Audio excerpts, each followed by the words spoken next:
So I think there's a few benefits to commercial and industrial energy supply for customers.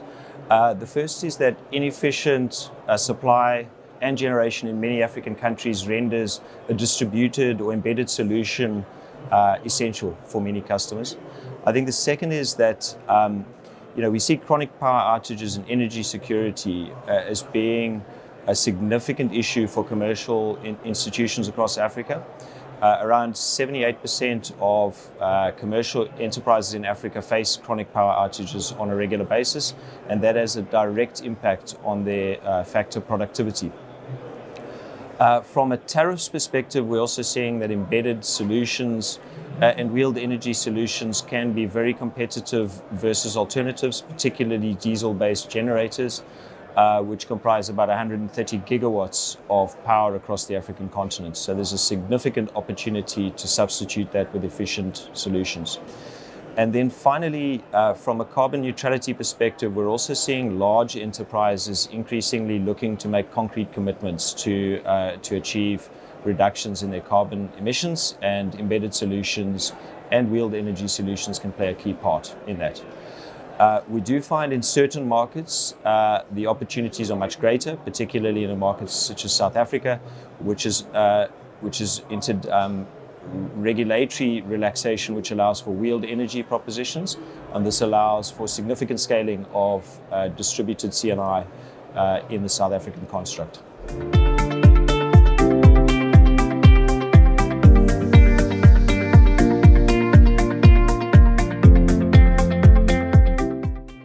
So I think, each market in Africa differs, both in terms of the quality of the grid, as well as in terms of the scale of commercial and industrial customer bases, and in terms of the relative attractiveness of C&I tariffs versus alternatives, such as diesel generators or grid-based tariffs.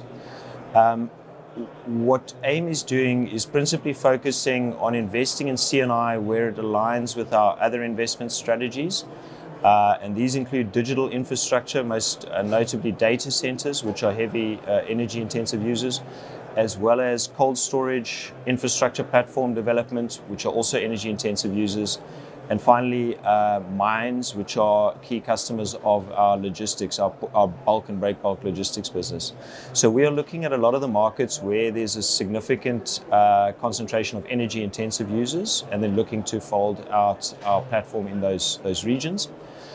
Probably one of the key issues that we see is that customer credit worthiness needs to be managed in the build-up of a C&I platform. The projects tend to be long-term and therefore often require long-term contracts in order to deliver competitive tariffs. Where the opportunity lies is that in markets such as South Africa, which are now increasingly allowing wheeled energy, we see the opportunity to adopt more of a portfolio approach. If customers were to default, there are alternative buyers of the power generated by a platform, and this allows us to take a more cohesive portfolio-oriented view on credit risks as we build out such a platform.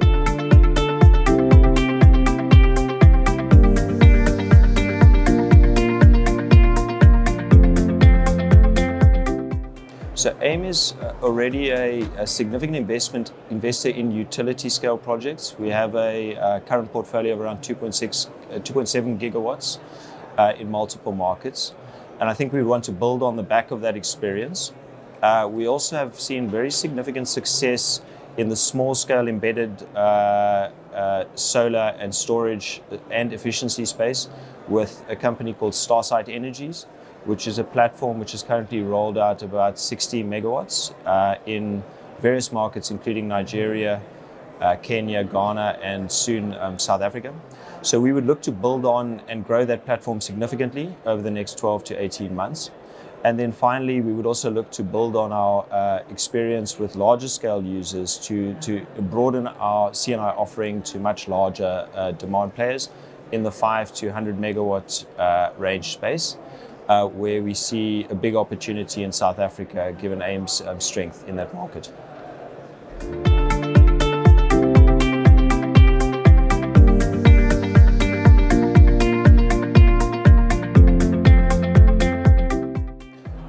So yes, I think firstly, COP26 has mobilized a significant amount of momentum towards the energy transition, and we at AIM can see that from our discussions with investors that we speak to.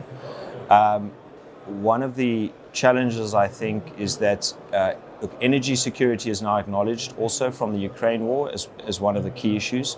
But we think it needs to be acknowledged more that Africa will need baseload energy as it transitions, and that in the near term, some of that baseload energy will necessarily need to be provided by fossil fuel. We note from our conversations that many of the capital allocators are no longer supporting fossil fuel investment.